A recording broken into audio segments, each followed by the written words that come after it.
about class rank. So how you rank in comparison to your peers. And that is what colleges use to determine whether or not you're going to be successful at their institution. So you want to be ranked high. The higher you are ranked in your class, the better your odds are at admission. So let's get some volunteers to read the first one. Candy, go ahead.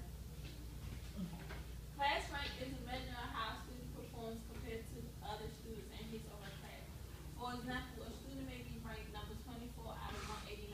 This means that 23 other students work harder than him or her during their year in high school. However, this also means that he or she worked harder than 165 other students. Right. So class rank is just how you rank in comparison to your classmates. So if you're number 24, that means that 23 students in your grade worked harder than you. That doesn't mean that they're smarter than you. That means that they just worked harder than you. When it came down to the wire and with testing and with finals, they were able to, get those extra few points. They maybe studied a little harder, worked with a teacher after school, etc. But that also means that you worked harder than 165 other people in your grade. So talking about percentiles, so a percentile is used to measure the value of a given percentage in a group. For example, if you're in the 86th percentile, if you are in the 86th percentile of your class, that means that you rank higher than 86% of your class. So when we're talking percentiles, being in the higher percentile, 80th, 90th, 99th percentile, that's better than being in the first percentile. Okay?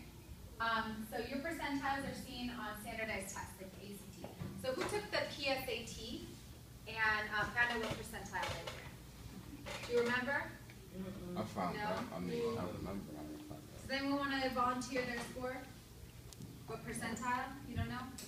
That's okay. That's okay. We didn't really touch on that earlier. But we'll get to percentiles. Today we're going to talk about rank. So in general, the smaller the number for rank, top 10%, top 5%, the better. Okay? So we want to, for colleges, your dream is to be in the top 10% of your graduating class. That means you need to outperform 90% of your peers at Ballou within your class, okay? So today I'm going to give you your class rank, and you're going to calculate calculate what percentile you fall into for your rank. Are you in the top 10%? Are you in the top 25%? Are you in the top 30%? Okay? So we should really, 10% is ideal. That's where we should be pushing. But top 20% is probably like the lowest percentile that you want to fall into for admission into college. So you need to push hard and you need to work hard. All right. So how do we find a percentile? I'm just going to give you a scenario before I give you your class rank. So you need to divide your rank by the number of students in your class. So say I am ranked number, let me grab a pen. Say I'm ranked number 30 in my, here, we'll do this one. For example, you're number 65 out of 218 students. I would do 65 divided by 218, and that would give me 2981. To make it a percentage, I would move the decimal point twice.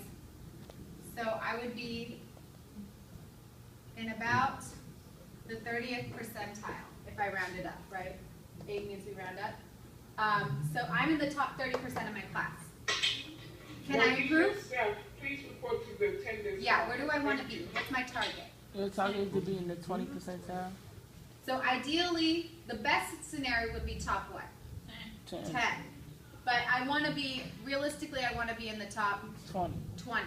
Yeah, so what do I need to do now? Get a higher GPA, and then you go up and rank.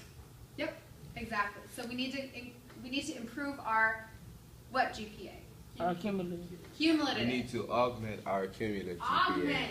Increase. Hold on, the first stuff you want to show us is our rank from last year. So the ranks I'm going to show you are your ranks They're based on your cumulative GPA from the last advisory. So on your report card, it has your cumulative GPA. I asked Ms. Porter to pull that. So I have the rank of every student in below. So I'm going to come around and tell you your number. That number is private information. You don't have to share it with anyone if you don't want to. This is your overall rank. From ninth grade to It's now? got your 9th grade year and 10th grade year. Okay, so Ms. Porter just posted the rank for 3rd advisory. This is your rank. This has all of your freshman grades and sophomore grades taken into account. So if you had a bad year freshman year, your rank might be a little lower. But you can raise that by getting a higher term GPA every quarter. Who number one? Who's number 1? Taquan Boom. I don't know. That's what it says. Yeah. Okay, so I'm gonna pass out the word to Deasia. You can stop filming.